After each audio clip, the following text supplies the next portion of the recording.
Alors on va passer à la dernière table ronde de la journée qui s'intitule « Le numérique pourra-t-il unir le patchwork social français ?» C'est important parce que finalement, depuis hier, pour ceux qui sont là depuis le début, on n'arrête pas de parler de révolution digitale, de transformation numérique et des bienfaits potentiels de cette révolution pour les salariés, pour les chefs d'entreprise. Si on se concentre sur le terme révolution, par définition, une révolution, elle fait des gagnants, elle fait aussi des perdants.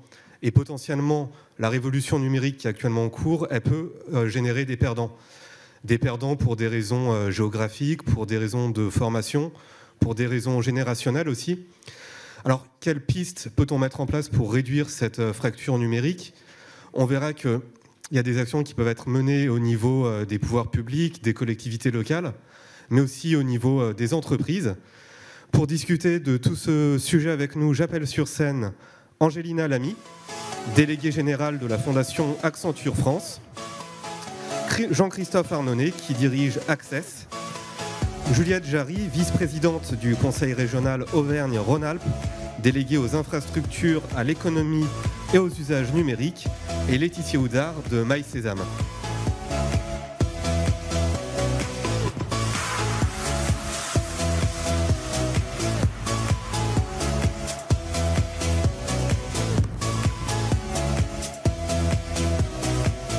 Alors pour commencer, je donne la parole à Angelina pour une mise en contexte d'une dizaine de minutes.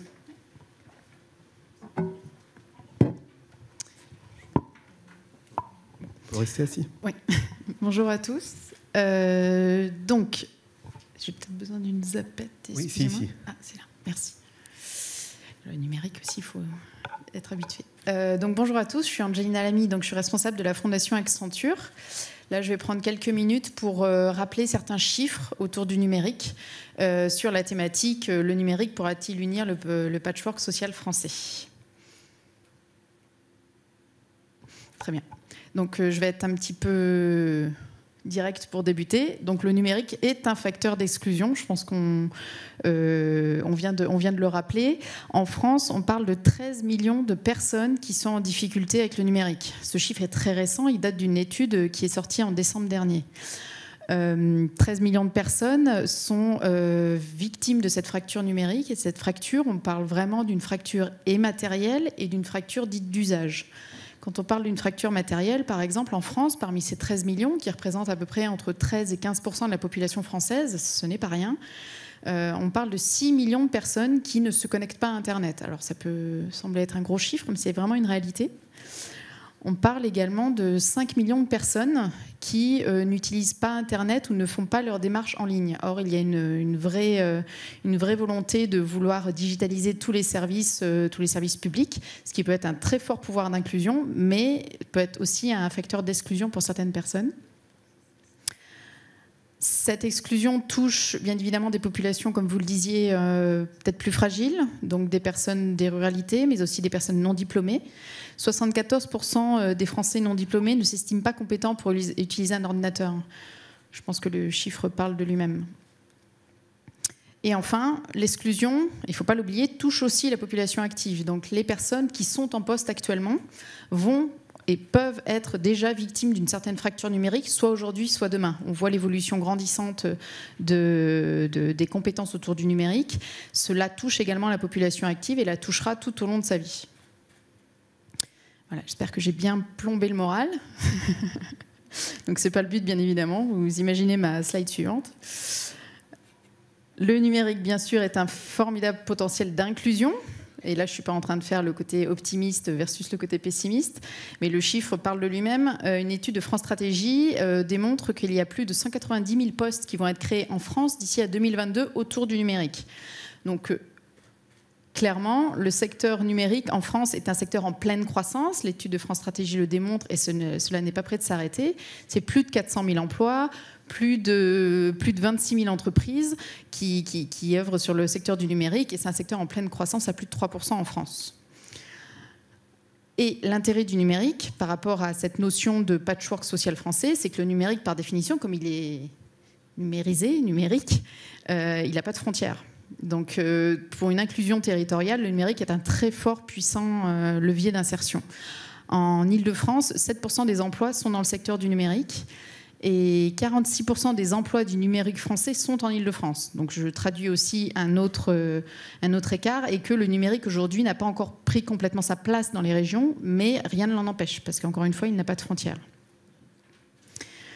Et c'était mon dernier point du précédent. Donc, les compétences du numérique, en fait, le numérique va quelque part rétablir une certaine forme d'égalité, car va requérir des compétences communes à toute personne, que ce soit une personne qui soit déjà en emploi aujourd'hui, qui de toute façon demain va devoir apprendre des nouvelles compétences autour du numérique pour continuer à se former tout au long de sa vie, qu'une personne qui aujourd'hui est en recherche d'emploi et qui doit se former au numérique pour trouver un emploi. Donc, quelque part, le numérique va permettre d'homogénéiser, de faire un levier de croissance pour tous.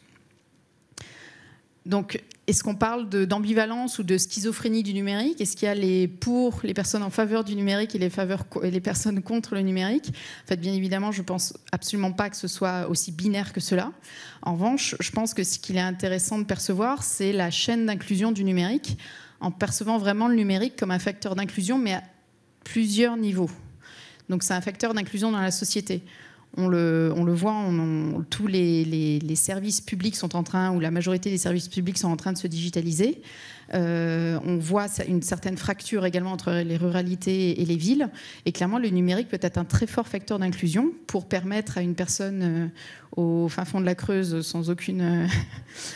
Excusez-moi s'il y a des personnes dans la Creuse, mais ma famille vient de là. Donc des personnes au fin fond de la Creuse, d'avoir accès à certains services auxquels elles n'avaient pas accès avant sans le numérique. Donc clairement, ça peut être un très fort facteur d'inclusion.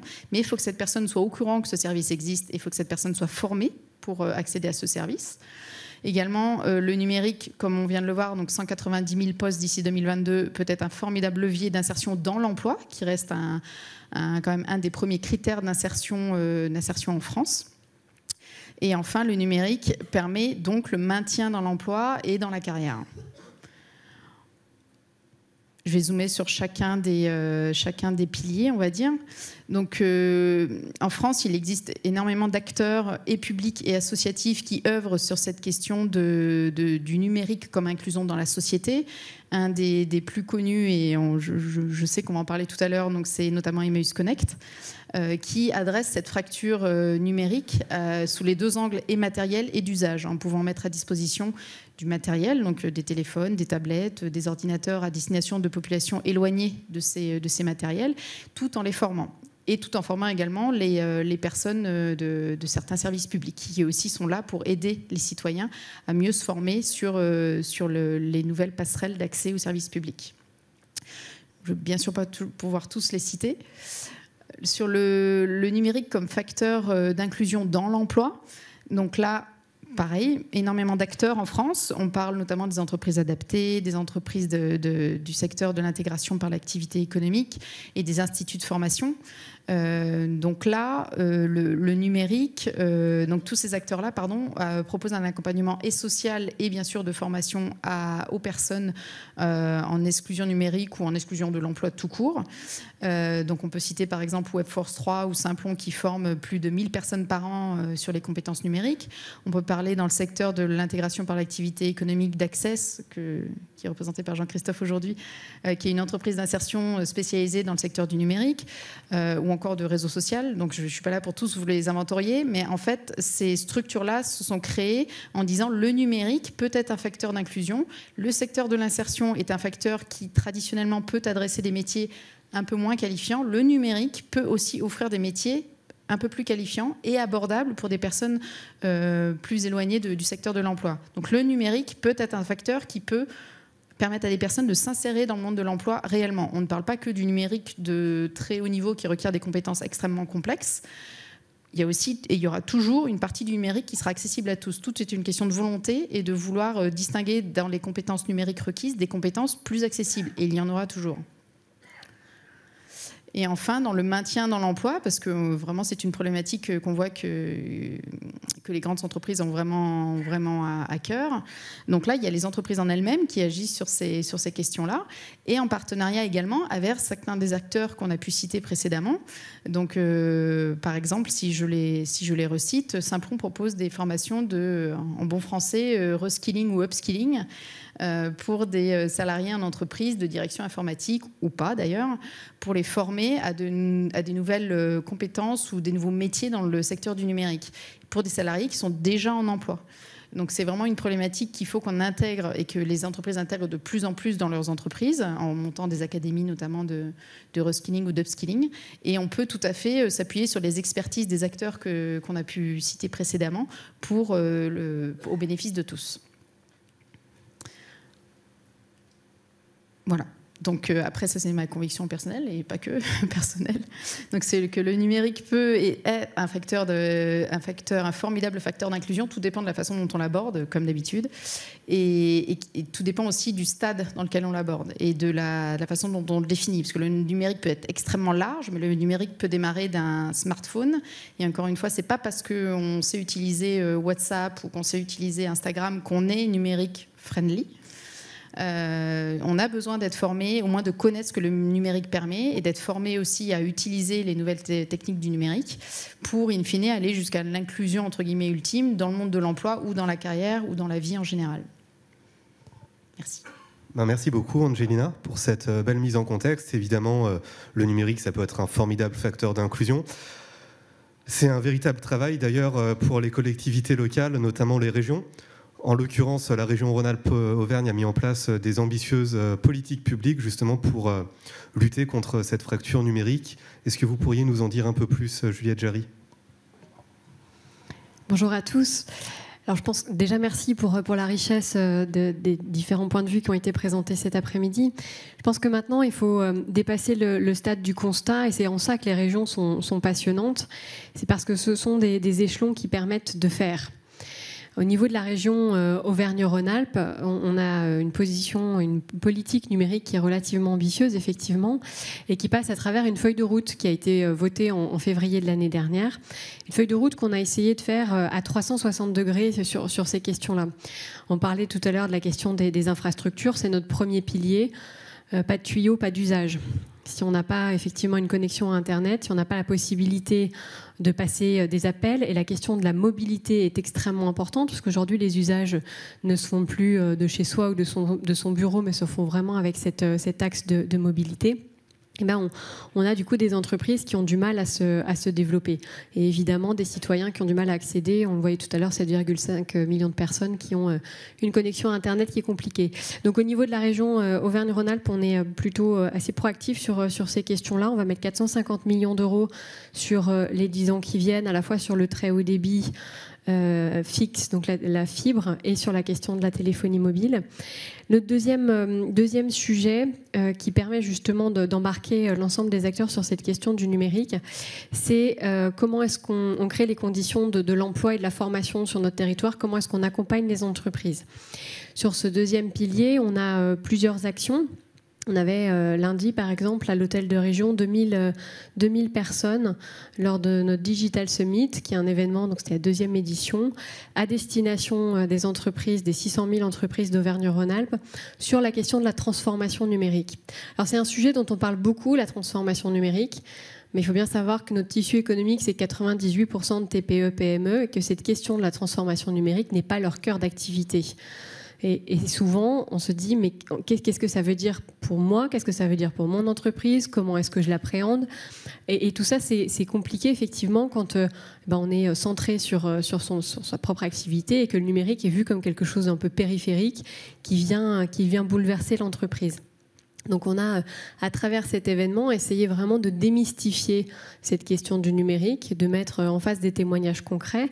Et on a lancé une plateforme qui s'appelle masolutionnumérique.fr et qui permet de recenser donc, sur notre territoire l'ensemble à la fois des interlocuteurs, des dispositifs et des événements. C'est-à-dire qu'on a vraiment fait une consolidation de toutes ces informations pour qu'un entrepreneur ou un salarié d'Auvergne-Rhône-Alpes qui se pose la question de là où il en est ou qui veut avoir des informations peut aller sur ce site et à travers un formulaire entonnoir un peu et des réponses qui le guident un peu pas à pas dans sa démarche.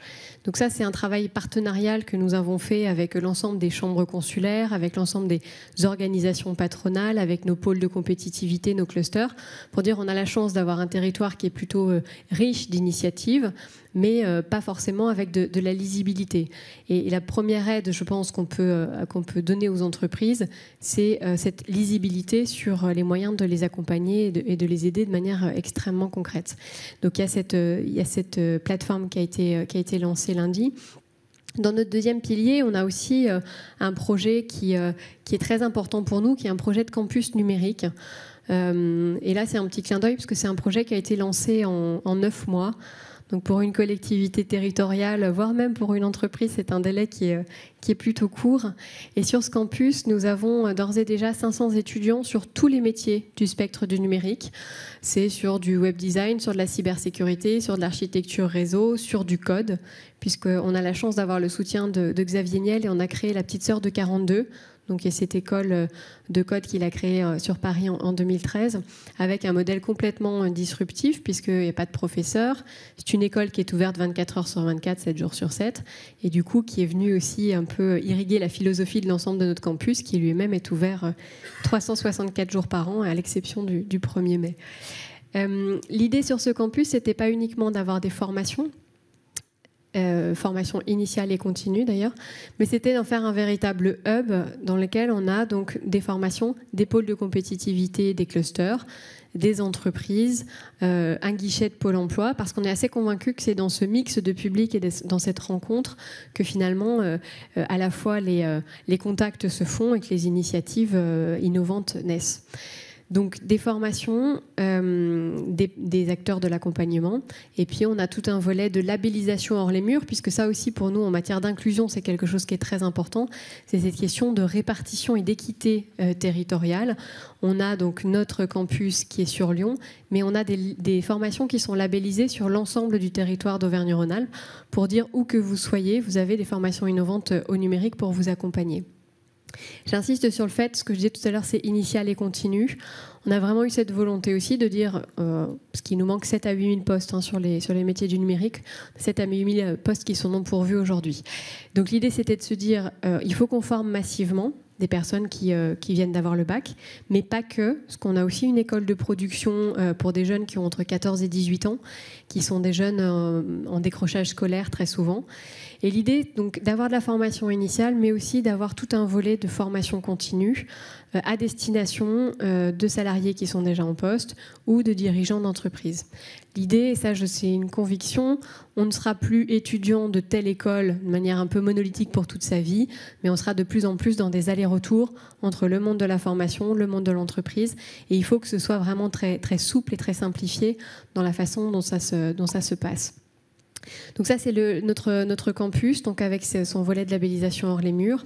Et puis, on a aussi lancé une exposition itinérante dans les lycées de la région Auvergne-Rhône-Alpes, parce que la question de l'acculturation au numérique, effectivement, et vous le disiez, c'est extrêmement paradoxal. Le numérique, on a tous l'impression de le maîtriser parce qu'on a un téléphone, un smartphone dans sa poche. Et pour autant, on en a une appréhension et une compréhension qui est relativement faible par rapport aux enjeux. On a voulu travailler ça au niveau des lycéens de la région pour leur expliquer d'une part quels étaient les nouveaux métiers en train d'émerger. Et on l'a fait sous un angle un peu ludique en leur expliquant que demain, ils seront peut-être e-sportifs ou croque-mort numériques. Et en même temps, on a voulu vraiment les sensibiliser à quelque chose qui est primordial dans la culture numérique, qui est la question de la donnée. Et on ne parle pas de données pour rien, hein. La donnée, c'est quelque chose que vous donnez. Et leur expliquer que leur identité numérique, leur dire que quand ils postent une photo sur les réseaux sociaux, que quand ils donnent des informations confidentielles, de fait, elles deviennent publiques, ça peut avoir un impact aussi sur leur vie professionnelle future. Donc on a voulu avoir cette approche aussi pédagogique sur la question du numérique. Voilà en quelques mots, peut-être le dernier pilier pour conclure, c'est la question de comment est-ce qu'on crée les conditions de la citoyenneté et de la confiance numérique sur notre territoire. L'émergence de l'utilisation du numérique ne peut pas aller sans cette question de la confiance numérique. On parlait tout à l'heure d'identité numérique à travers le fait, comme en Estonie, d'avoir cette identité qui soit dématérialisée. Ça ne peut pas passer sans tiers de confiance, ça ne peut pas passer sans un certain nombre de standards, ça ne peut pas passer sans des questions évidemment autour de la cybersécurité. Et donc au niveau de la région, on anime des réflexions sur ce que doit être un territoire, ce que doit être l'action d'une collectivité territoriale sur l'ensemble de ces questions. Le développement du numérique dans les collectivités ne peut pas faire l'économie de ce genre de réflexion. Donc on a vraiment essayé d'avoir cette approche à 360 degrés de la question du numérique, à la fois le numérique territorial, le numérique dans les usages, dans l'accompagnement des entreprises.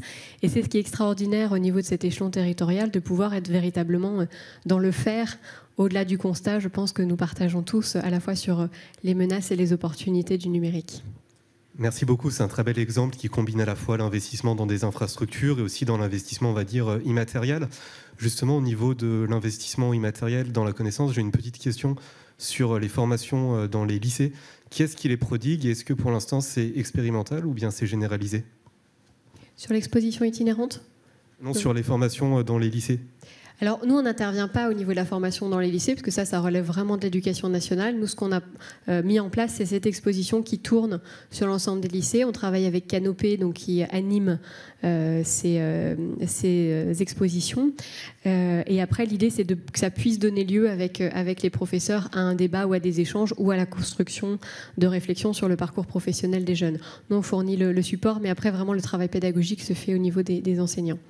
Autre petite question en ce qui concerne l'antenne de l'école 42. J'imagine que d'ici quelques temps, les premiers élèves seront diplômés. Est-ce que vous avez mis en place des politiques publiques justement pour les inciter à rester dans la région ? Ou est-ce que c'est à l'ordre du jour ? Alors ça, c'est une vraie question, parce qu'en fait, sur cette école, et moi j'ai été assez touchée parce que j'ai passé une après-midi en immersion avec eux. C'est des jeunes donc, qui ont entre 18 et 30 ans et qui ont un profil qui est très très hétérogène, puisqu'on a aussi bien un jeune avec qui je discutais qui était un décrocheur, qui était serveur, donc il avait pris un emploi alimentaire, et puis à côté son voisin était agrégé en mathématiques. Donc on avait des profils extrêmement divers, et surtout ce qui était très intéressant, parce que cette école, on la finance, nous, cette année, à 70%. Donc il y a vraiment une implication de la part de la région qui est extrêmement forte, mais qui a vocation aussi, un relais doit se faire avec les partenaires privés. Et ce qui était très intéressant, c'est que les premiers mécènes de cette école, ils étaient déjà à côté des élèves pour leur présenter leur entreprise et dire « Tiens, souviens-toi que je suis là, parce que dans quelques temps, j'ai vraiment besoin de toi ». Donc effectivement, cette question de l'attractivité, on la décrète pas. Mais par contre, on la travaille au quotidien dans les liens qu'on met en place. C'est-à-dire qu'on considère que plus tôt on va faire venir les entreprises et plus tôt on va créer des liens entre les jeunes et ces entreprises.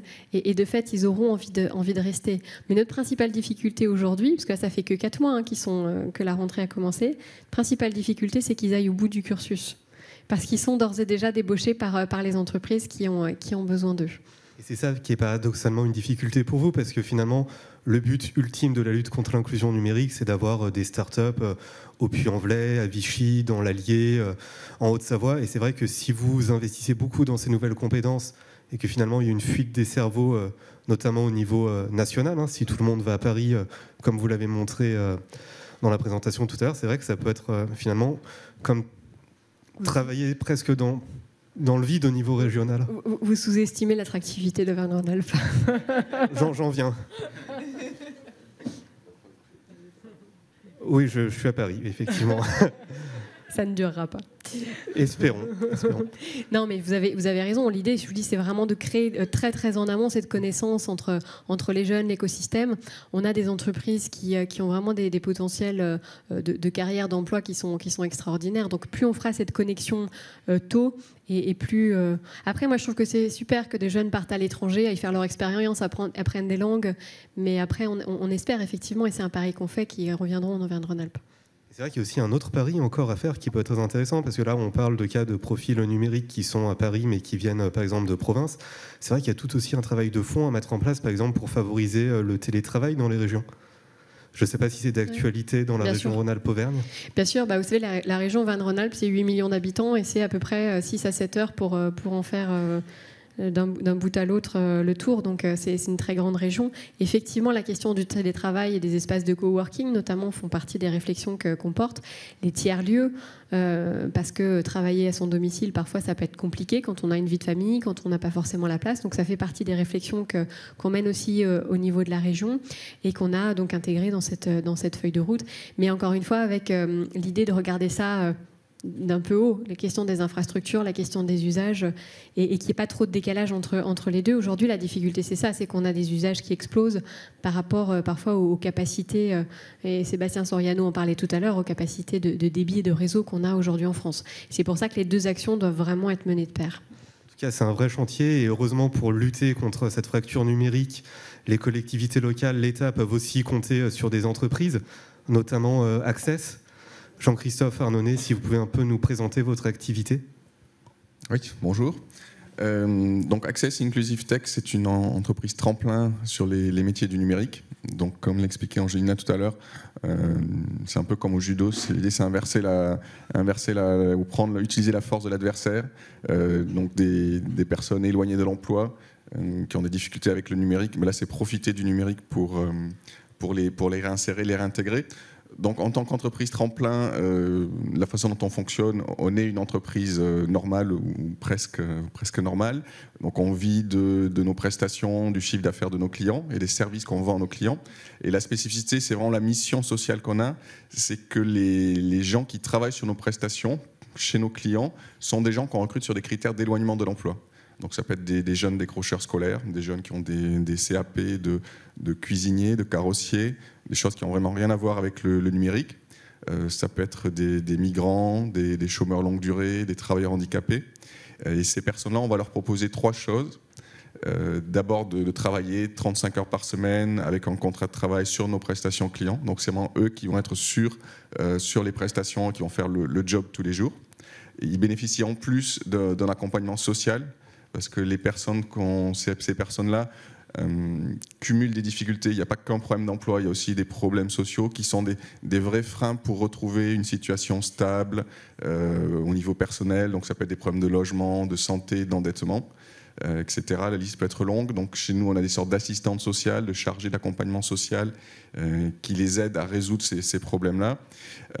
Et comme on est tremplin, ils vont rester maximum 2 ans chez nous et on les accompagne vers la sortie. Le but, c'est qu'en fait, ils montent en compétences chez nous, ils stabilisent leur situation, ils se remettent en confiance, remettent en selle. Et le but, c'est qu'ils sortent soit vers un emploi pérenne, vers un CDI ou vers une formation qualifiante. Et donc, on les accompagne dans cette recherche d'emploi ou de formation. Typiquement, l'exemple de jeunes qui ont jamais rédigé de CV, jamais fait de recherche d'emploi. Donc voilà, il faut vraiment les accompagner. Donc c'est le modèle de l'entreprise tremplin, c'est le modèle d'Access. Donc les métiers en fait sur lesquels on a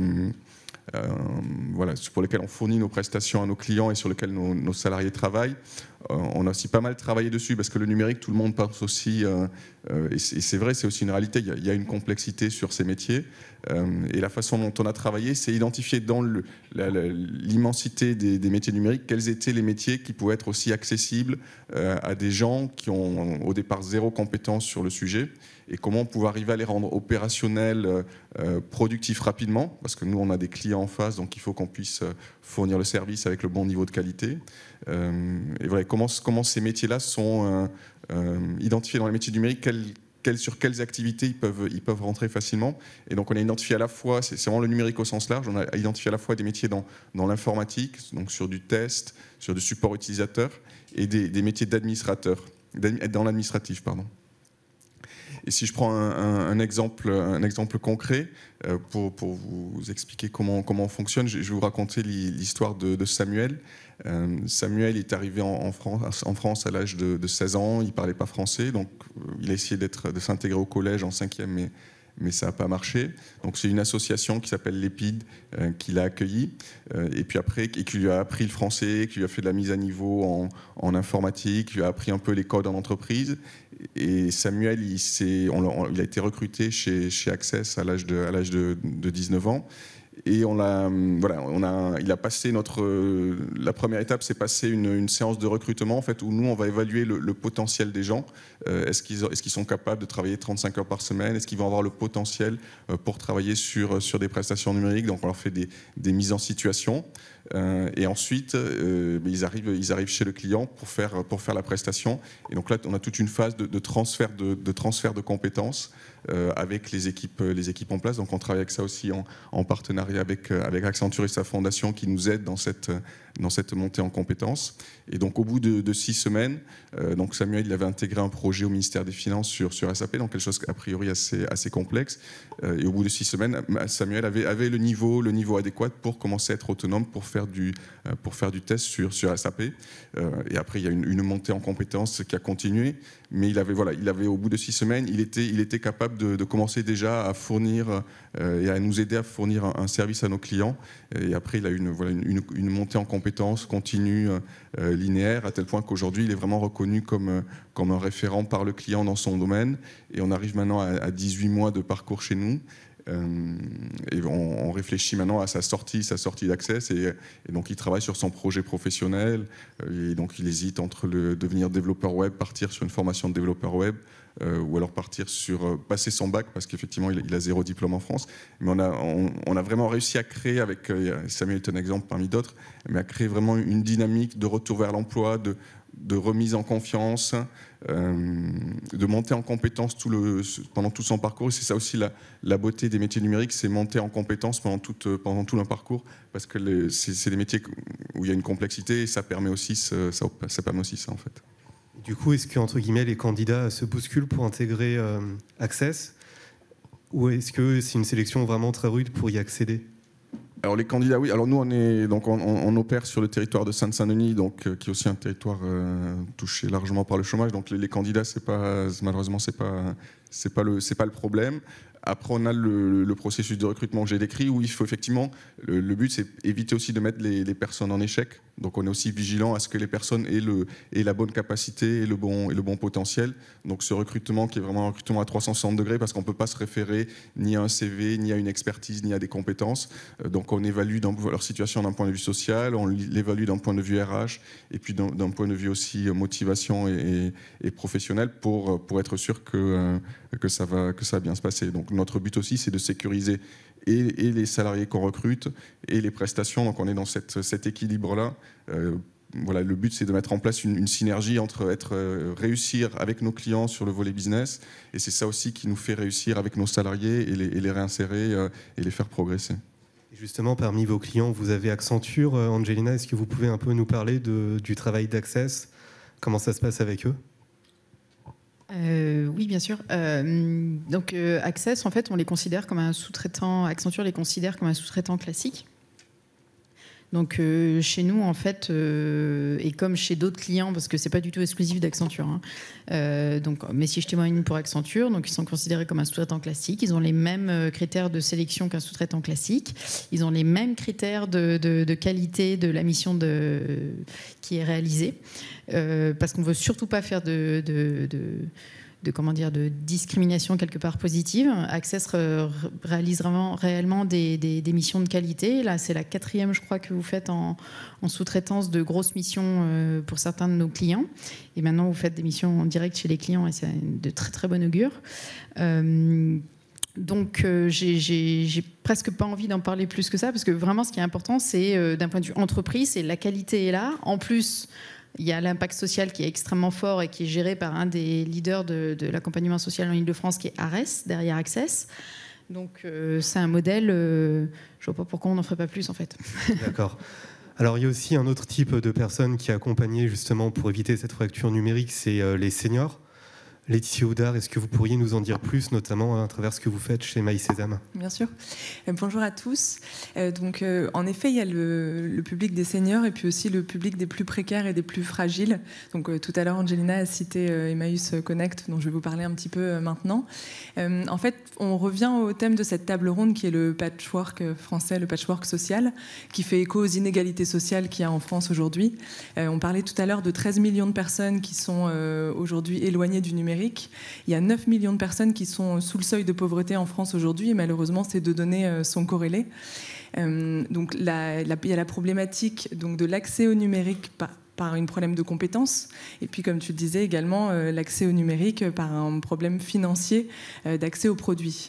On a parlé de la complexité que peut être le quotidien quand on n'a pas accès au numérique pour des choses assez simples, de prendre un billet de train, de gérer ces problématiques d'aide, de remboursement de soins, etc.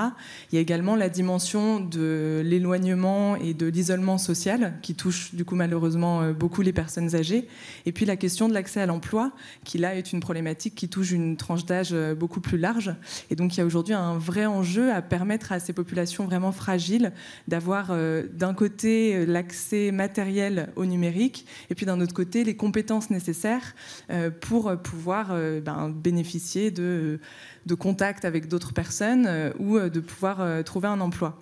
Donc pour nous, en fait, on identifie vraiment 3 points clés à avoir. C'est donc l'accès au matériel, et donc c'est un concept qui est théorisé sous le nom de double peine, certains d'entre vous connaissent, qui est en fait que les personnes les plus fragiles aujourd'hui payent bien souvent plus cher pour un produit ou service que d'autres personnes qui ont plus de moyens peuvent avoir moins cher, et donc c'est le cas du numérique, c'est le cas de l'accès Internet, parce que, et c'est aussi le cas, pour vous donner d'autres exemples pour que ce soit plus parlant, mais de la fracture au niveau du chauffage, par exemple, on paye plus cher quand on a une maison qui est moins bien isolée. Enfin, ça marche sur beaucoup de cas, et ça marche du coup également sur le numérique. Donc aujourd'hui, il y a notamment Emmaüs Connect qui permet de répondre à cette problématique-là, sur la problématique notamment de l'accès et puis de la formation. Et donc l'objectif, c'est d'accompagner les personnes les plus fragiles, notamment en leur permettant d'avoir accès à du matériel, à avoir accès à un ordinateur et à avoir accès à des cartes prépayées pour pouvoir avoir accès à Internet, et donc de pouvoir accéder à une recherche d'emploi beaucoup plus facile. Je vous laisse imaginer ce que peut donner une recherche d'emploi aujourd'hui sans accès à Internet. C'est très compliqué, donc c'est des outils qui sont vraiment clés. Et puis également d'accompagner les personnes plus seniors dans la maîtrise des outils pour améliorer leur quotidien, livraison de courses, mais aussi dans cette problématique d'isolement social, de lien avec la famille, de lien avec les amis, et donc de pouvoir s'approprier ce type de connaissances. Donc il y a Emmaüs Connect qui fait ça pour un public assez large. Aujourd'hui, ils ont permis d'accompagner 30 000 personnes en France. C'est un programme qui existe depuis 2013. Et ils ont également permis pour les personnes les plus fragiles de diminuer leurs dépenses en télécommunication de 23 € par mois, qui sur des revenus assez faibles n'est pas anecdotique du tout. Et donc de pouvoir améliorer leur quotidien. Et en effet, dans une logique de passage à l'échelle, ils travaillent également avec beaucoup d'institutions publiques. Donc on peut citer le Pôle emploi, la CAF, pour donner les compétences aux personnes qui travaillent dans ces structures, de pouvoir eux-mêmes former d'autres personnes et donc démultiplier l'impact de leurs actions. Et il y a également un autre programme qui s'appelle Hold Up, qui lui est vraiment ciblé sur les personnes âgées, et donc pour pouvoir les accompagner par des ateliers sur maîtriser un téléphone, une tablette, voilà. C'est des publics qui ont vraiment envie en fait de maîtriser tous ces outils parce que ça leur permet d'améliorer considérablement leur quotidien. Comme ils le disent, ils sont pas nés avec, donc il y a vraiment un besoin d'apprentissage et une envie de s'approprier ce type de connaissances. Donc voilà, ça c'est vraiment deux projets aujourd'hui et au milieu de beaucoup d'autres qui permettent d'améliorer ses connaissances en termes de numérique et d'améliorer son quotidien. Mais dans la question qu'on se pose aujourd'hui chez MySésame, c'est aussi de se dire le numérique aujourd'hui peut permettre d'améliorer son quotidien, mais peut aussi permettre d'avoir des effets sur la gestion de son budget, sur sa vie au quotidien, sur plein d'autres aspects de la vie. Et je cite un autre projet qui utilise le numérique également pour améliorer sa gestion budgétaire, pour du coup arriver à une situation financière plus facile et donc du coup d'être plus ancré dans le tissu économique français. Je peux vous citer donc qui touche à la problématique du surendettement aujourd'hui, donc l'association Crésus qui accompagne du coup des publics aujourd'hui surendettés qui vont utiliser le numérique par une application qui sera lancée en septembre prochain pour en fait aider les publics, n'importe qui pour avoir accès à cette application. Mais en fait l'idée c'est vraiment d'apporter une compétence pour aider les personnes à gérer leur budget au quotidien, du coup de plus forcément être dans une situation de surendettement. On faut savoir qu'aujourd'hui en France, il y a 1 million de personnes qui sont en situation de surendettement, 200 000 dossiers qui sont déposés tous les ans à la Banque de France, donc c'est un problème qui est réel.